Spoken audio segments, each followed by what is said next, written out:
magandang mahangin at malamig na gabi sa inyo lahat. Maaari na po kayo makaupo. At sana ang magdala ng init sa ating mga puso ay ang salita ng Diyos. Amen. Alright, so again, this I consider a blessing na nandito ulit. Ano po? So, at yung i-share din ang salita ng Diyos. So, it's difficult to look for a topic or a sermon na appropriate sa ating theme. So, obviously, my choice would be about sovereignty of God. But I hope and pray na hindi siya mag-overlap, ibig sabihin sa mga topics. So, alright, so tayo po tayong lahat. At lalo tayong ma-stretch at malabanan ng konting lamig. No? Sa umaga, mainit. Ngayon, malamig. Pero ang sarap ng tubig kanina nung naligo ako. Naiwasan ko kasi yung unang buhos, kaya hindi ako nilamig. Okay, so please, I would like to invite you to please open your Bibles sa Book of Daniel. And then, chapter 4.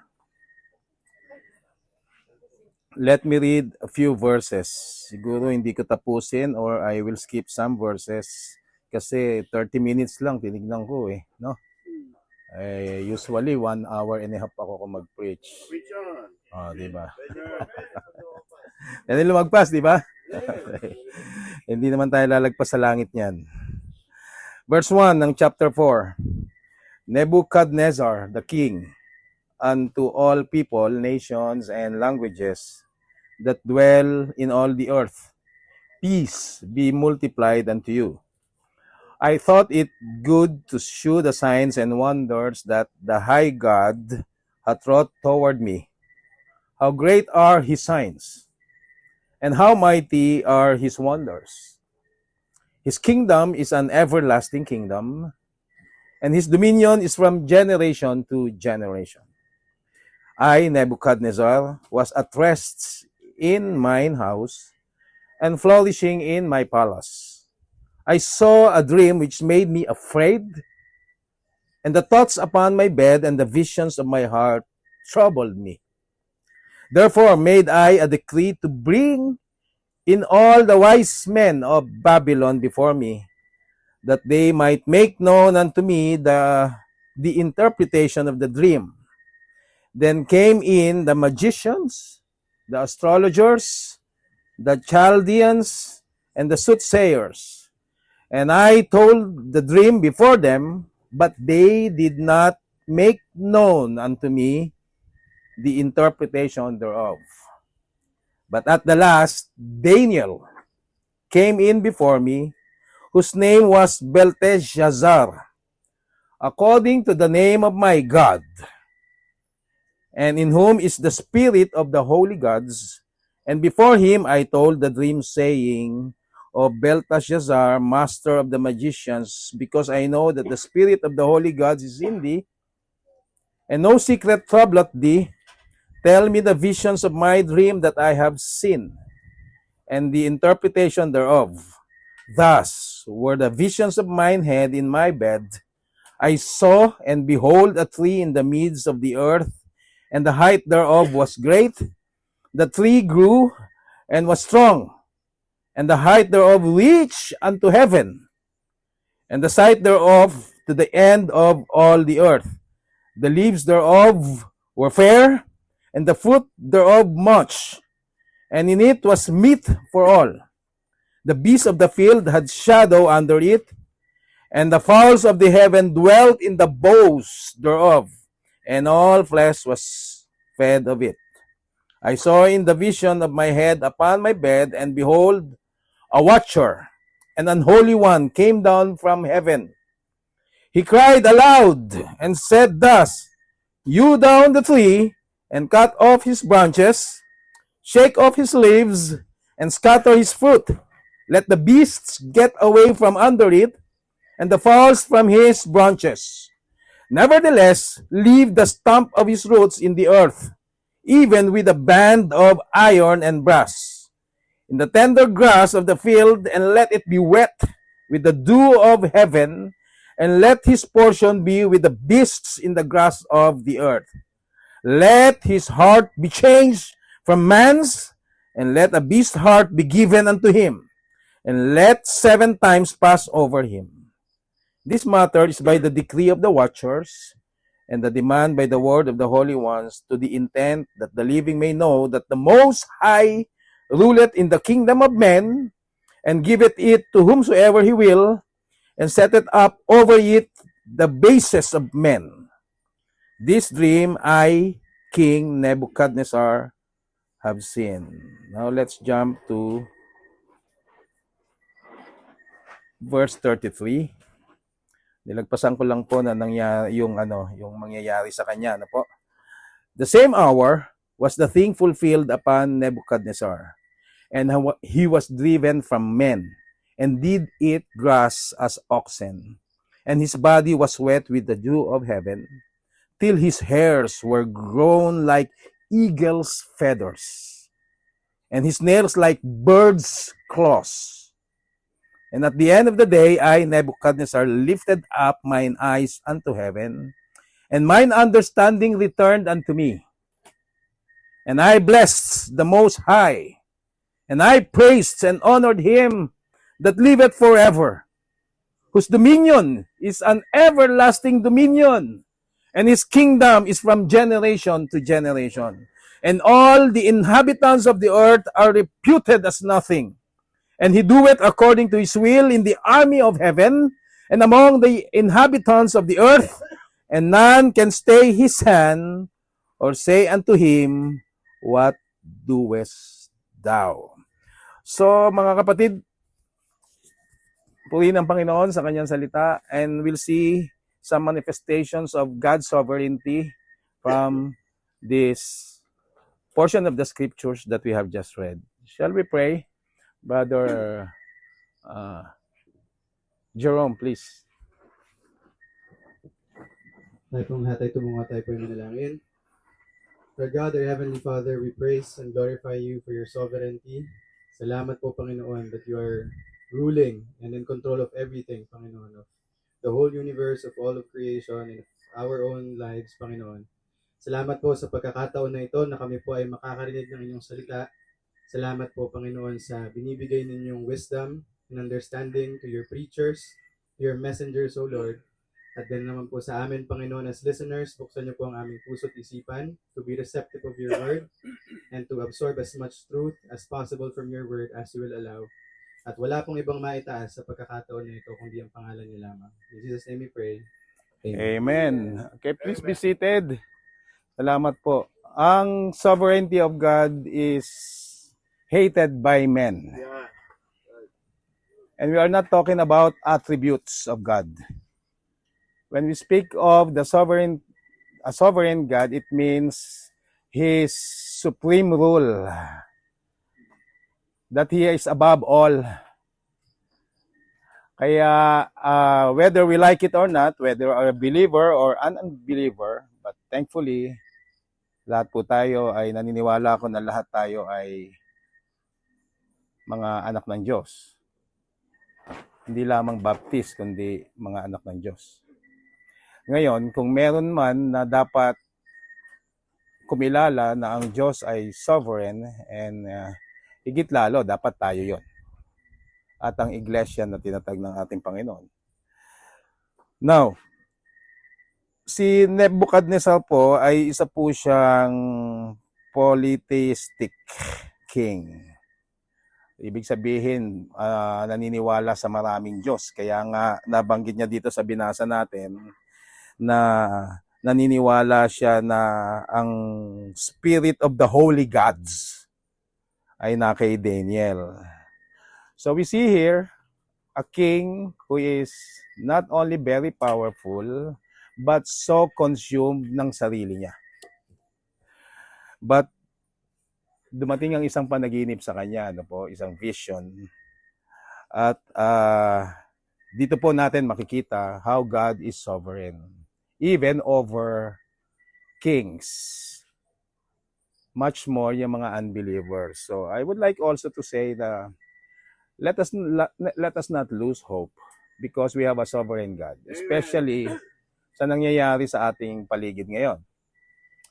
That God is still in control. It may seem that man is controlling our situation because when you control money, you control the world.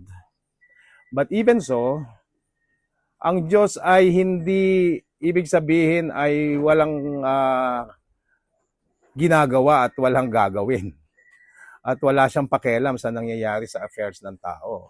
He is very much in control. In fact, siya naman ang naglalagay ng mga hari at ng mga queens and presidents and ministers sa buong mundo. Kahit na hindi natin silang gusto nakaposisyon diyan, pero God has a purpose because He is a sovereign God. His will happen, His purpose will happen. Kaya yung mga nangyayari ngayon, we should find joy in it even though it is difficult because we know that we are in the best times. Because the best is yet to come, no? But sometimes you have to go through some difficulties. Hindi naman tayo exempted doon. When I was talking to my dear friend who just came from sailing, sabi ko, bro, ang hirap pala mag-mission sa Pilipinas. Mas mahirap pa kaysa sa Jeddah. Sabi niya ganoon, well, kaya mo yan, bro, by the grace of God. Bago ipinutong ang corona kay David, binigyan muna siya ng Goliath. So that inspired me that I was thankful for that. Oo nga naman, no. Hindi naman ako aspiring for a crown, no. Pero kung bibigyan man ako, I will still offer it to my Lord and Savior Jesus Christ at His feet. Okay. So si Daniel was summoned by Nebuchadnezzar to interpret his dreams.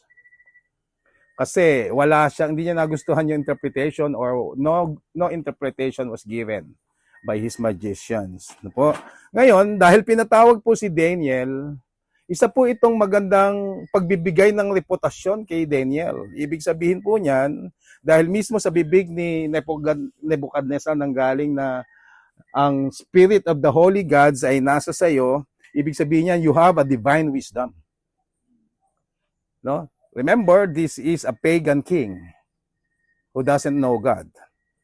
Kaya ganyan ng mga pananalita niya. By saying so, at dahil pinatawag si Daniel, ang ibig sabihin po niyan, si Daniel and his wisdom, of course, that comes from above, from God, because he was a prophet of God, it made him superior to pagan magicians.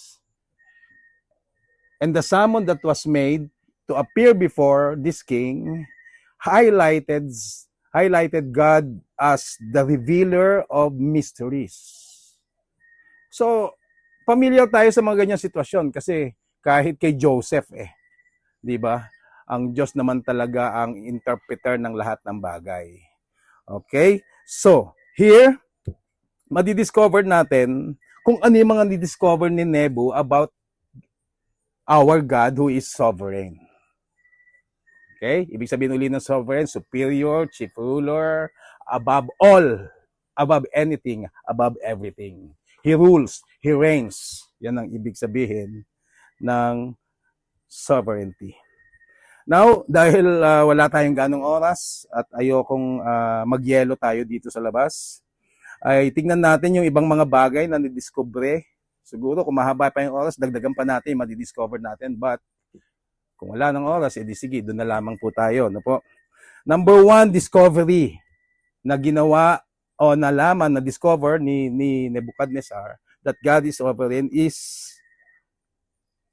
patungkol sa katotohanan that God is infinitely wise. Because if God is not infinitely wise, He cannot be sovereign.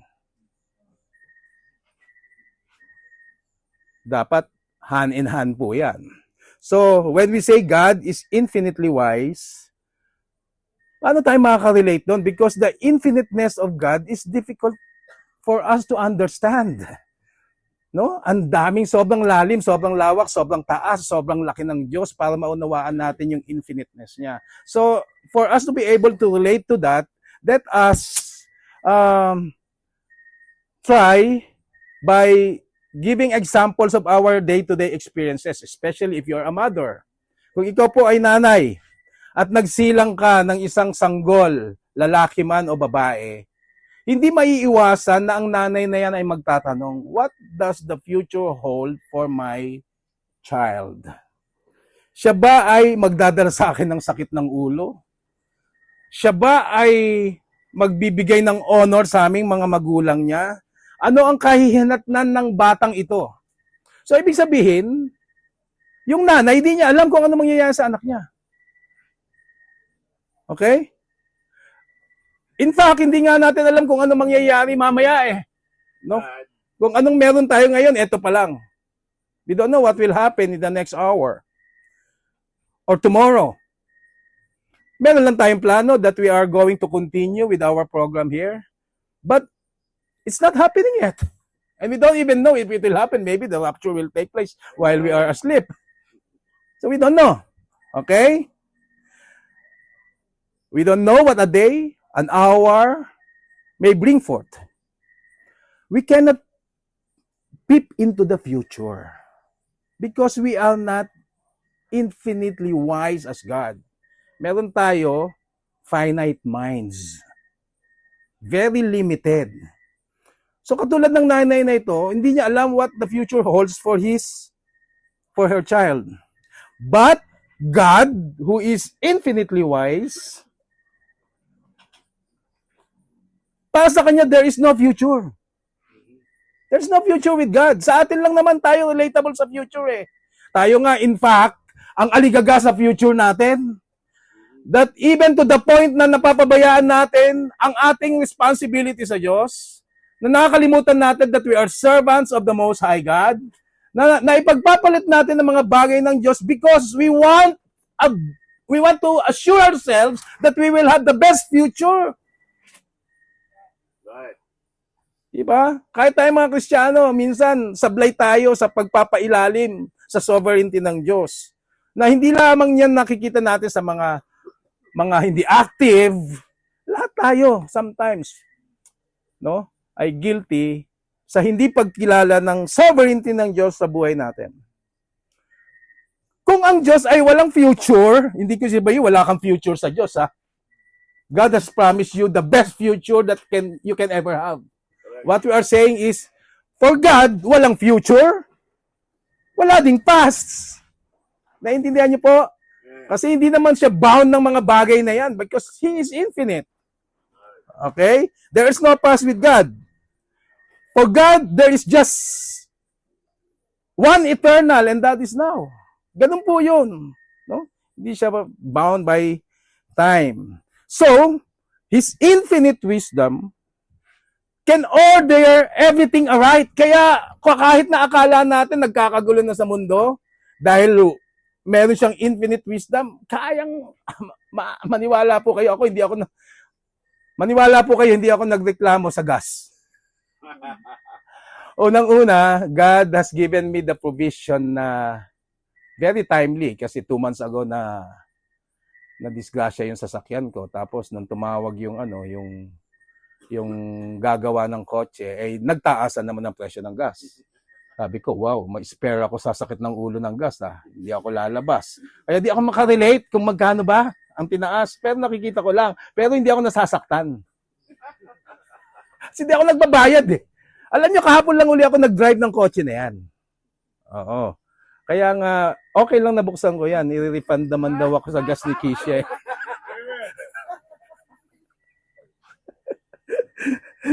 Okay, so, because God is infinitely wise, He can order things aright.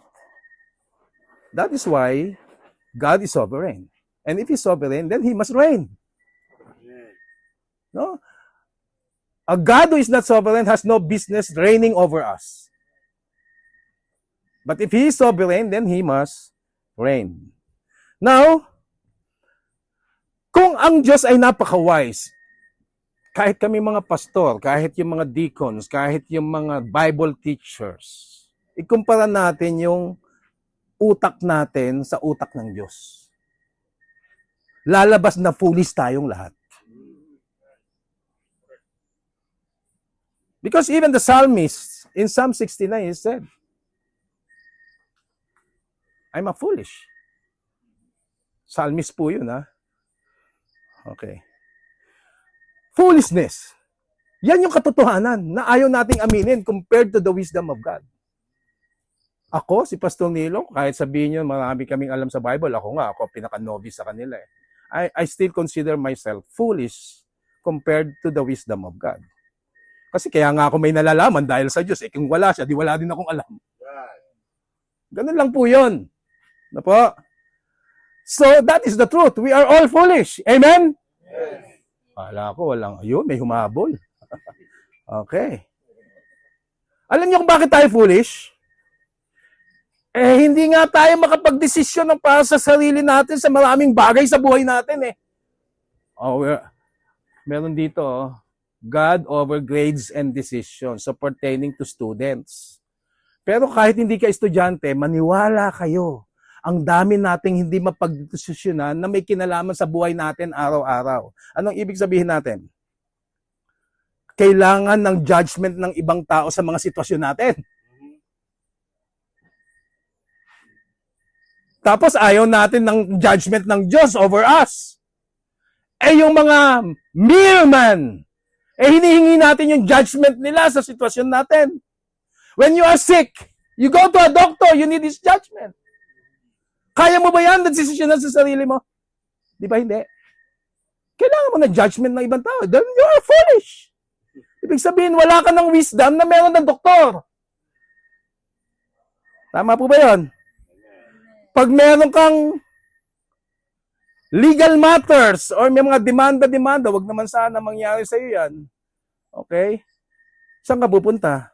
Di kailangan mo ng lawyer. Tama? Because you are not a lawyer. You don't have the mind of a lawyer. But pag sumasakay po kayo sa Grab, sa train, sa aeroplano, saan nyo pinagkakatiwala yung buhay nyo? The judgment of my life is in the hands of those people. Right. Kaya day to day, ang dami nating inaasa sa ibang tao. Pero nakakalimutan natin na ang pag-asa talaga natin at aasahan dapat ay Diyos. Amen. No? Hindi natin na-realize na dapat binibigyan natin ng little sovereignty ang ibang mga tao sa buhay natin, but not God. And that is really foolishness. Especially if you're a Christian. If you're a believer.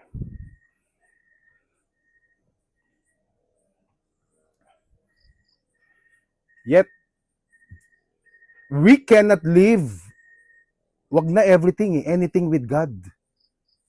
Yun, no? Minsan, desisyon natin talaga ang pangingibabawin natin. Yung gusto natin ang pangingibawan natin. Pero pag ibang tao nagdidesisyon sa buhay natin, bow ka. Pero pag Diyos, hindi. Pag nababasa mo na sa Bible, ayaw ng Diyos to, ayaw ng Diyos yan, susunod ka pa rin. Ayaw ng Diyos na magkaroon ka ng kasintahan na hindi mananampalataya. Sino gusto mo? Puso mo. Di ba?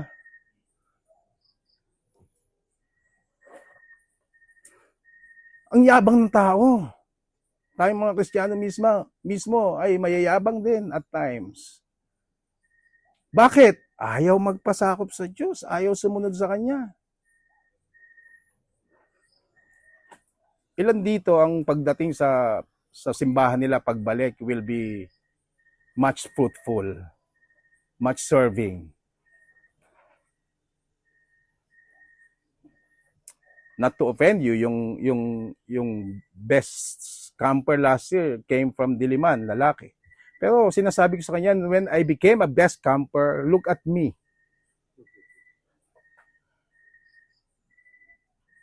But you don't need to be a best camper to give God a good service. Right. All you need to know is God is sovereign over you. You don't need those certificates.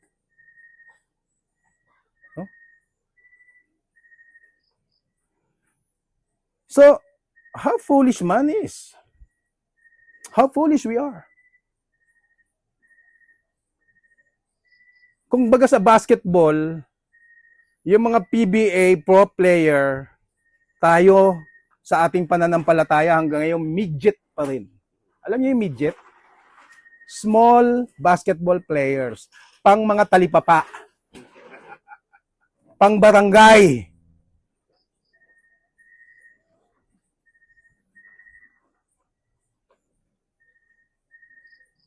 No?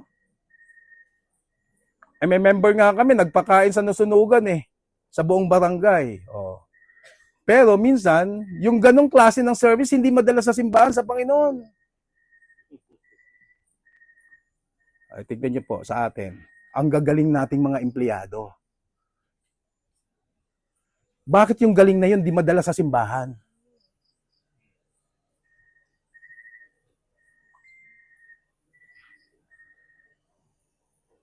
Midget. Hindi na nga little faith, midget. No?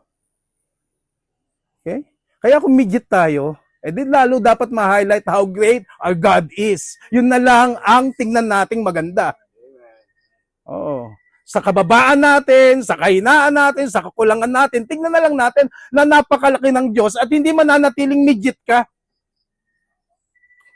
Pag nakita mo kasi na midget ka ngayon at ang laki ng Diyos, aalis ka dyan sa pagka-midget mo Hindi ka mananatiling dyan ganyan. No? Ganun po. So, the only time we can show that we have any sense at all ay kapag in-acknowledge na po natin that as far as God is concerned, we have none. Wala tayo talaga. Empty. Zero. Wala tayong maipagmamalaki sa Diyos. Yan. Pag nakilala mo yan sa buhay mo, then, meron kang at least sense sa buhay mo. Katulad ni Nebuchadnezzar. Ibinaba ng Diyos ng gusto. Di ba? Kumakain ng grass, tapos parang close na yung mga daliri niya. Di ba? Kaya at the end of this chapter, makikita mo talaga na itinaas niya ang Diyos. No? Kasi ang isang tao na nakita ang sovereignty ng Diyos, doon pala magsisimula ang dignidad niya. Doon pala magsisimula. We will have no dignity if we don't recognize the sovereignty of God sa buhay natin.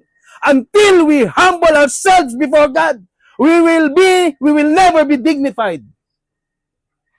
You want some dignity? Recognize God's sovereignty over your life. Over everything. Yan, tignan niyo po sa verse 31 and 34. Ano sabi dito? Tingnan niyo po kung gaano ibinaba si Nebuchadnezzar. At the end of the days, the same hour was the thing fulfilled upon Nebuchadnezzar. He was driven from men. He did eat grass as oxen. Hari, kakain ng damo. His body was wet with the dew of heaven,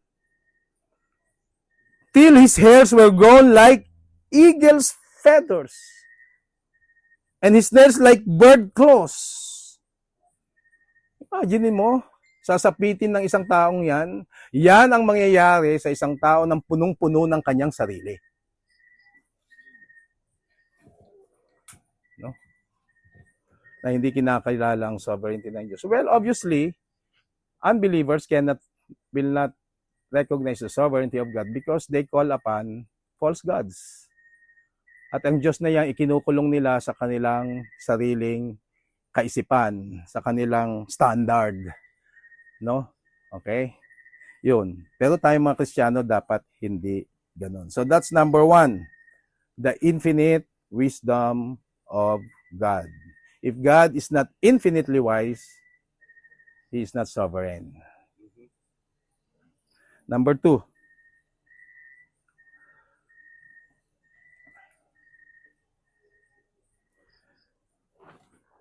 Dito po sa sinabi ni Nebuchadnezzar, therefore made I a decree to bring all the wise men. Tapos na po pala tayo dyan. Number 2. Ito po. The same hour was this thing fulfilled upon Nebuchadnezzar. Look at this. Yung panaginip nangyari kagad. Bakit mangyayari? Ang nag-decree kasi Diyos. Sovereign eh. Wala makakapigil. No po? Okay? That same hour, ibigay natin yung dapat sa Diyos. Oras, hour, time. That same hour, anong nangyari sa kanya? Na-fulfill yung dream niya, yung vision niya. Bakit? Kasi nakahawla siya sa time. Pero sa Diyos, hindi mo maihahawla ang Diyos sa time. Right.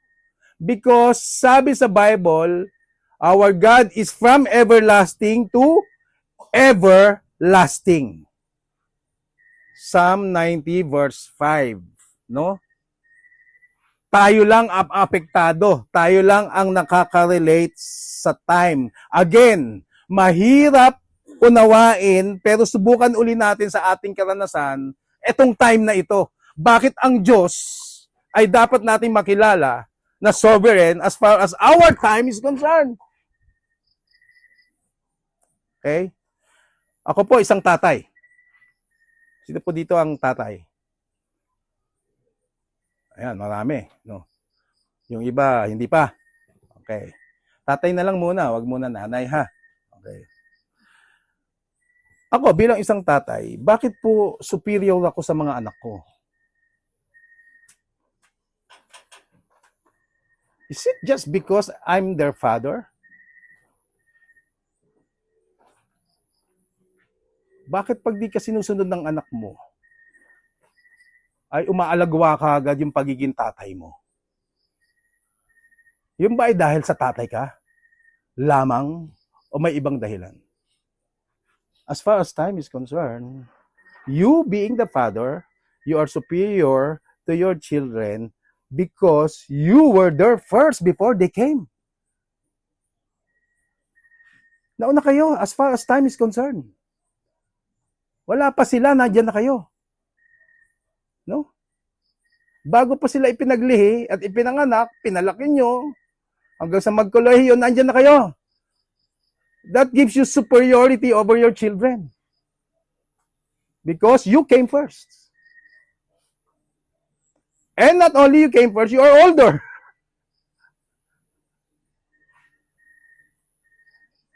Sino po dito ang tatay mas matanda sa kanya yung anak niya? Wala, di ba? Lahat ng tatay, obviously, mas matanda sa anak. Ngayon, bakit yung may tinatawag na, kalimutan ko yung term, yung panganay, laging ang mana, halos lahat sa kanya. Legal right yan eh, especially sa Europe. Opo. Something to do with genes. Oh. Okay, basta panganay ka. Okay? Bakit sa kanya ang mana? Bakit yung birthright din sa Bible? Sa panganay. Why? Because of time. That panganay came first. Kaya nga kailangan baliin yun eh, ni Jacob over Esau. Pero legally, dapat si Esau. Hindi si Jacob kasi siya ang panganay. No po? So, yan ang dahilan. So, etong superiority natin sa ating mga anak, because we came first, saan natin nakuha yun? Yung prinsipyong yun. Hindi ba sa Diyos? Because God has always been there. Yes. He was the first. No, He was not created. Before there was anything, He was there already.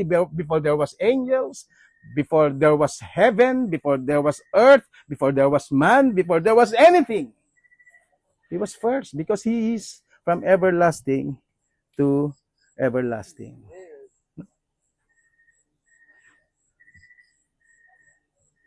Kahit nag-create na ang Panginoon ng maraming bagay, all of us are mere creatures of God. It doesn't change that God was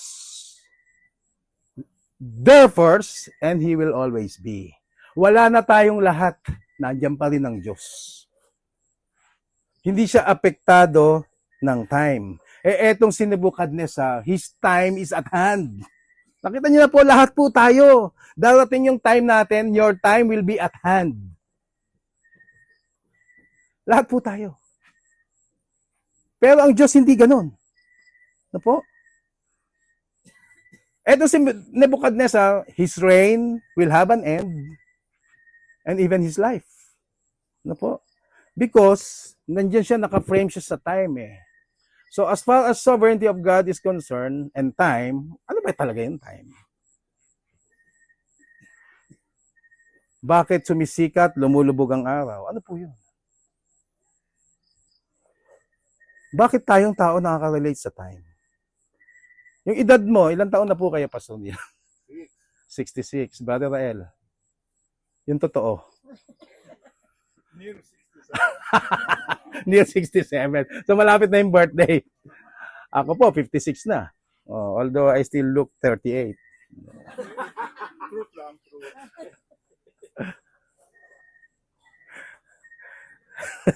Si Louie kumakatawa. Parang hindi naman tayo magkaibigan noon po. Yung edad niyo po, oh, lahat po tayo may edad. Itanggi mo man hindi. Lahat tayo may date ng birth at may edad, tama hindi. Regardless kung ilang taon ka na. Alam niyo po yung edad po natin yan, ibig sabihin, it is a point of time. Right. It is a span. Ano po? It is just a period. It is a measure. Sukat na sukat yung time natin. Kaya it is not appropriate na pwede o ipagmayabang mo na, well, I have plenty of time to serve God. Unahin ko muna to. I have plenty of time na magagawa ko yung gusto ko. Ano po? Okay?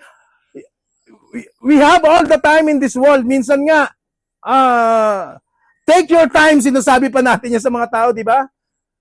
Huwag ka magmadali. Take your time. It's okay. Okay? Yun lagi natin sinasabi. Dami pa nating time eh. Dami na pang oras eh. Lalo yung mga kabataan ngayon. No. Na nandito ngayon sa camp pero natutulog dun sa tent. Time not well spent.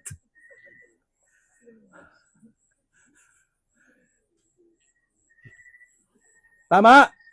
Sino dito nagsabi, I still have time. Oh. Oh. Opo. Maraming oras. Pero hindi ikaw marami oras mo.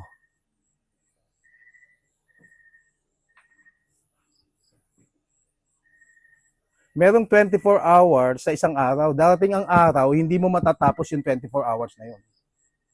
Right. Andyan, daming oras. It's a cycle. Pero hindi laging may oras ka. Ano po? Kasi, time ay factor sa buhay mo.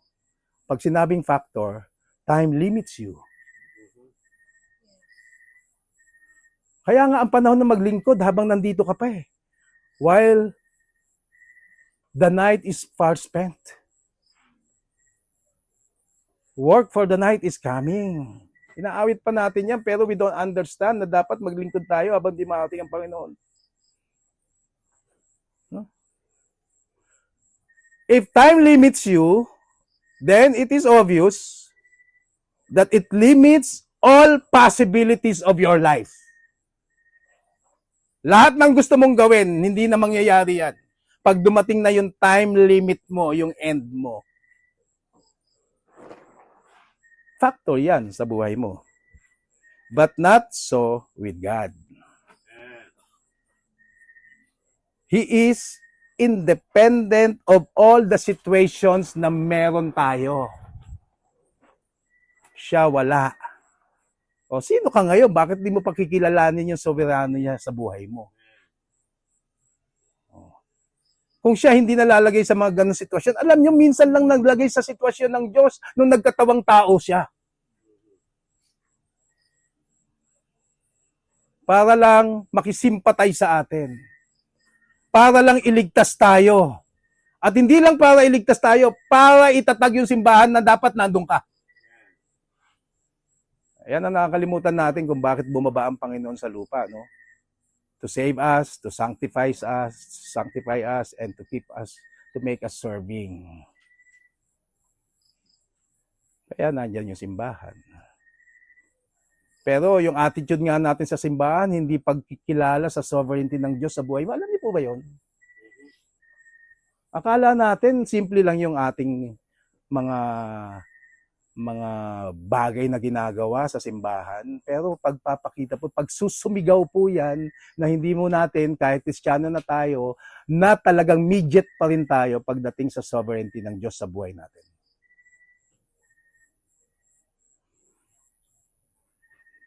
Tayo po ay may katapusan. Kung hindi dahil kay Kristo, endgame tayo lahat. Wala tayong, hindi natin mararanasan yung immortality o eternal life na Diyos lang ang meron.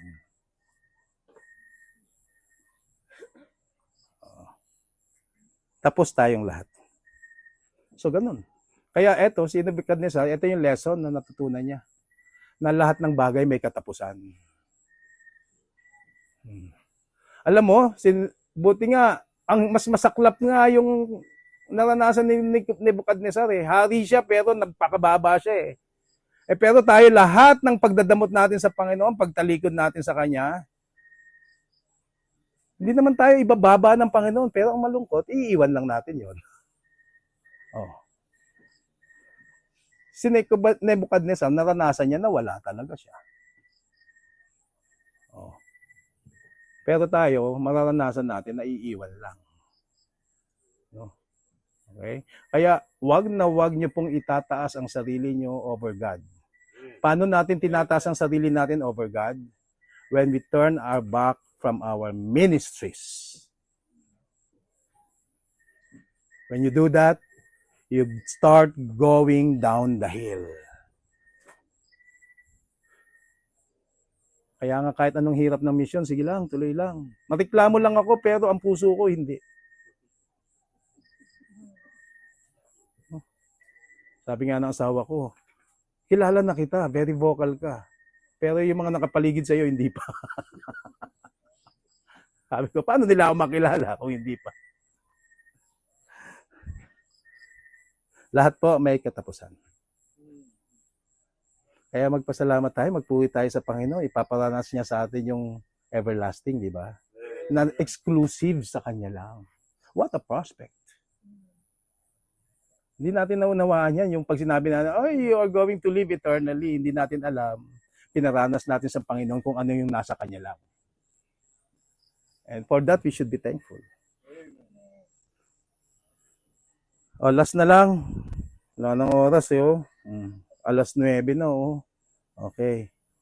Baka tumilaw kang manok, mabanyag pa ko sino yung mga Pedro dito.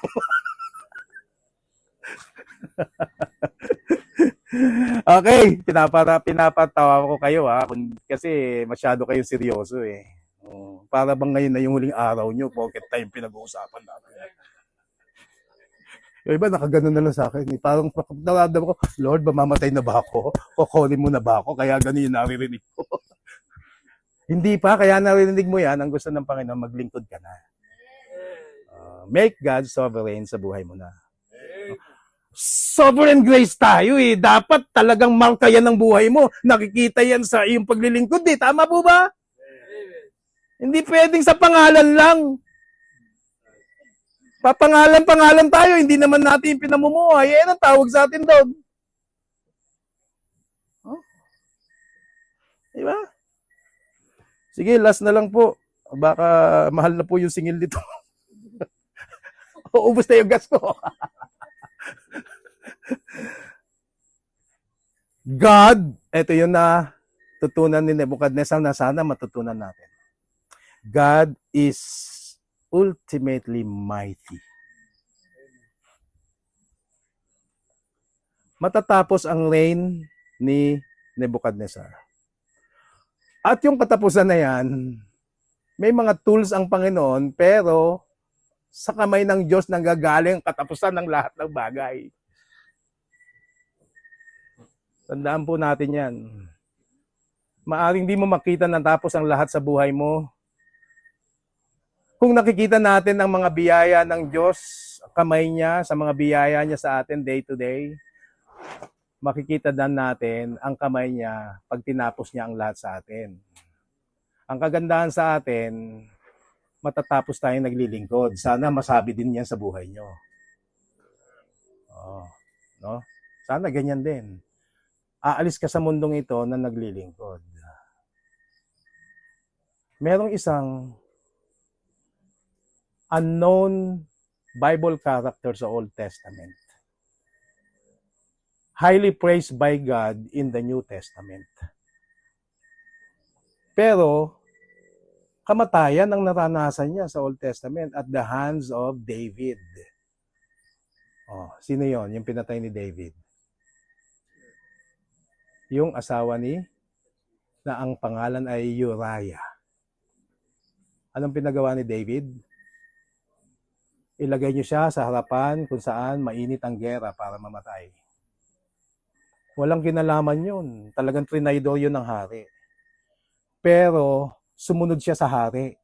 Siya pa mismo may dala-dala ng kanyang sentensya. Tama?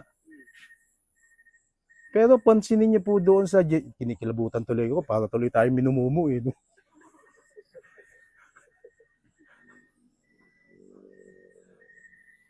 Ay malakas pa naman pag Biyernes Santo.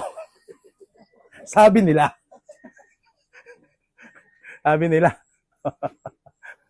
Kaya wag na po kayong magkwentuhan dyan. Pag may malabit po sa inyo, wala po kaming kinalaman doon. Okay. Matulog na po kayo na maaga, Biyernes na. Okay. Si Uriah, niyurakan ng pagkatao niya. Si Uriah. Pero honor doon, nabanggit yung pangalan niya sa genealogy. No? Nandun yung pangalan niya. Sa lahi ni Jesus Christ. Nakahilera doon. In-insert. Yan yung mga taong naglilingkod sa Diyos ng kahit na ano mangyari sa kanila, susunod. No?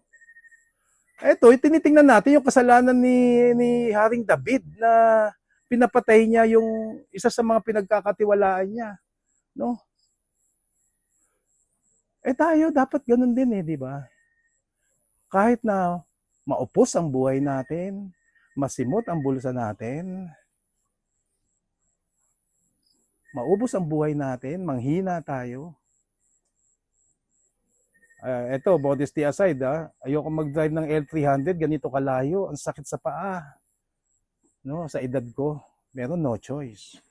Kasi kailangan maglingkod. Alam niya po, sa mission, tumutulong ako sa pagwawalis. Kahit sa harap ng mga members. Hindi ko kinakahiya yan. Oo. Kung Panginoon nga, hindi kinahiyang naghugas ng paa eh. No? Okay. Ba't mo ikakahiya kung naglilingkod ka, di ba? Okay? God will honor you. No? Kahit na malaspag ang buhay mo, nakita niyo naman yung mga alagad ng Panginoong Jesucristo, the place of honor that they have, di ba? Tayo nasa simbahan, alam natin yung honor na naghihintay sa atin. Opo. Like Nebuchadnezzar, yung buhay niya ay nasa kamay ng infinitely, ultimately mighty God, pati yung sitwasyon niya. Unbeliever yan. Tayong mga believers. Ganun din. Nasa kamay din ng Panginoon. Pero magandang katapusan dapat ang meron tayo. Pwedeng ipagmayabang ni Nebuchadnezzar na siya yung katulad ng marami sa atin, I am the captain of my soul. Tapos bilang hari, yung mga judgment niya, decisions niya are superior. No? Pero ipagbangga natin yung judgment uli ng tao at saka ng Diyos. Ano kaya mangyayari pag pinag-clash mo yung dalawang yan? If you pit man's judgment and God's judgment. What do you think will happen? Alam mo bilang hari, kaya po nakapag-reign yan kasi hindi naman siya nag-iisa eh. May mga alagad yan. May mga generals yan, may captains yan, may mga galamay yan. Tama po ba hindi? O, lahat naman ng gobyerno may ganun, di ba? Tama? Kahit presidente ka, paano ka magiging matagumpay kung yung mga nasa paligid mo naman ay talagang di ba? Kahit na meron kang magandang motive. Oh. So, ibig sabihin, gumagalaw lang ang isang institusyon o isang gobyerno o isang hari, isang monarchy, isang kingdom, hindi dahil lang mag-isa siya.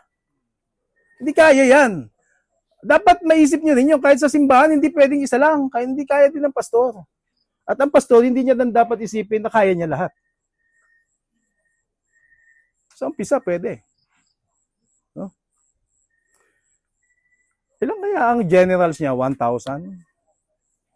Pag magpulong-pulong sila, pag meron silang pag-uusapan, what I'm trying to drive at is, collectively gather all these people and compare the might of the army of Nebuchadnezzar against one God. Lalabas na ultimately sovereign ang Diyos. Kasi hindi niya kailangan ng milyon para lang manaig siya. Kahit na ang Panginoon sa Kristo, pag bumababi dito with 10,000 of saints, bakit kala niyo ba may espada tayo na para mga inkantadya sangre? Walang ganun. Isang salita lang ng Panginoon, tumba yung mga yan. No? Okay? Even the mightiest band or army ni Nebuchadnezzar, sabi niya, none can stand against God. None can stand against God.